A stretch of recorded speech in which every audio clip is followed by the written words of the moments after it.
آج ہم ایک ایسے موضوع کی گہرائی میں جا رہے ہیں جہاں سچ، سیاست اور اخلاقیات سب آپس میں گڈمڈ ہو جاتے ہیں۔ یہ کہانی ہے جنگ کی، کہانیوں کی جنگ کی، اور ایک بڑے سوال کی کہ آخر یہ عالمی ضمیر ہے کیا چیز؟ تو کہانی شروع ہوتی ہے ایک دعوے سے، ایک بہت بڑے دعوے سے۔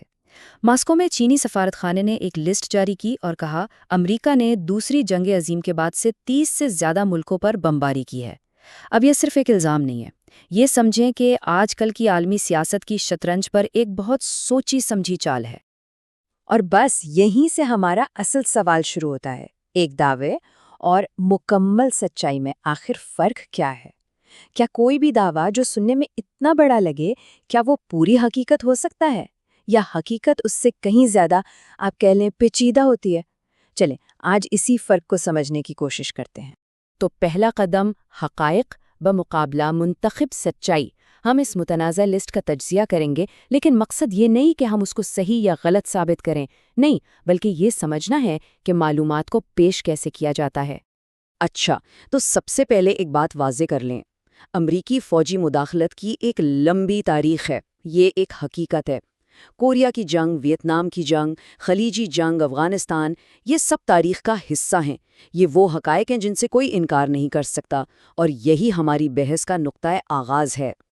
لیکن بات یہ ہے کہ تاریخ صرف واقعات کی ایک لسٹ نہیں ہوتی کہ یہ ہوا پھر یہ ہوا، نہیں، یہ ایک پیچیدہ نقشے کی طرح ہے جس میں کئی راستے ہیں، کئی طاقتیں کھیل رہی ہیں، اور سب کے اپنے اپنے مفادات ہیں جو ایک دوسرے سے ٹکرا رہے ہیں۔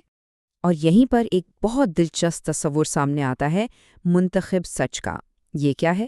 یہ وہ تکنیک ہے جب آپ کو سچی معلومات تو دی جاتی ہیں، لیکن کچھ دوسرے اہم حقائق کو جان بوجھ کر چھوڑ دیا جاتا ہے، اور اس سے ہوتا کیا ہے؟ پوری تصویر بدل جاتی ہے۔ یہ آدھا سچ ہے، اور کہتے ہیں کہ آدھا سچ کبھی کبھی پورے جھوٹ سے بھی زیادہ خطرناک ہوتا ہے۔ اسے ایک مثال سے سمجھتے ہیں، بہت آسانی سے سمجھ آئے گا۔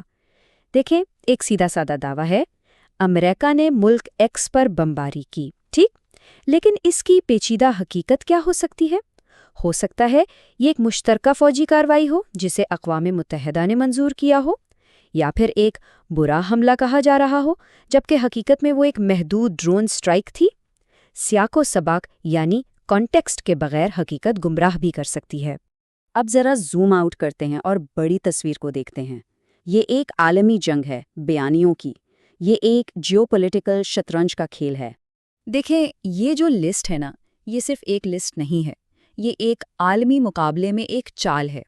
آج امریکہ اور چین جیسی طاقتوں میں صرف معیشت یا فوج کی جنگ نہیں ہو رہی، ایک جنگ اس بات پر بھی ہو رہی ہے کہ کون دنیا کو اپنی کہانی، اپنا بیانیہ منوا سکتا ہے۔ اس لیے یہ فہرست صرف کاغذ کا ٹکڑا نہیں، یہ ایک ہتھیار ہے۔ تو اس بیانیے کی جنگ کا مقصد کیا ہوتا ہے؟ بہت صاف ہے۔ پہلا، خود کو ایک ذمہ دار طاقت کے طور پر پیش کرو۔ دوسرا، اپنے مخالف کو ایک خطرہ بنا کر دکھاؤ۔ اور تیسرا اور سب سے اہم، پوری دنیا کی رائے عامہ کو اپنے حق میں کر لو۔ اور اس سب سے ایک سوال پیدا ہوتا ہے، کیا دنیا دوہرا معیار رکھتی ہے؟ کیا ایسا ہوتا ہے کہ کچھ ملک کچھ کریں تو شور مچ جاتا ہے، اور دوسرے طاقتور ملک وہی کام کریں تو خاموشی چھا جاتی ہے؟ کیا عالمی ادارے بھی طاقت دیکھ کر اپنا رویہ بدلتے ہیں؟ یہ بہت اہم سوال ہے۔ لیکن رکیں، یہاں بھی تصویر بالکل سیاہ اور سفید نہیں ہے۔ ہاں، دوہرے معیار کا تاثر ہے، لیکن یہ بھی ایک حقیقت ہے کہ اکثر تنقید خود ان ممالک کے اندر سے آتی ہے۔ انہی کے اپنے صحافی، ان کے ماہرین، ان کی اپنی عوام، وہ اپنے حکومتوں کو سب سے زیادہ سوال کرتے ہیں، تو اختلاف رائے کی گنجائش بھی ہوتی ہے۔ تو سوال یہ ہے کہ اس ساری معلومات کی دھند میں راستہ کیسے نکالا جائے؟ اگلا حصہ اسی بارے میں ہے۔ آئیے کچھ ایسے طریقوں پر بات کرتے ہیں جو سوچنے میں مدد دے سکتے ہیں۔